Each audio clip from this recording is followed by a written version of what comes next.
ভাই ভাই ঢুকাই না ভাই, ওই সাইড থেকে নিতে পারতেছি।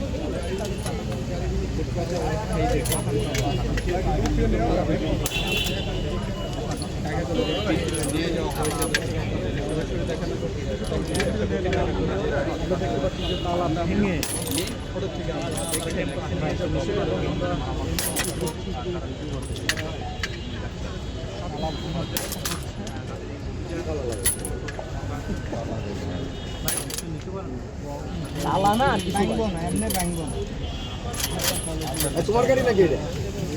আপনার গাড়ি? তোমার গাড়ি? কার গাড়ি? এত মায়া ওটা তোমার গাড়ি? তাহলে গাড়িটা ধরে রাখছে যেভাবে মনে হচ্ছে তারই।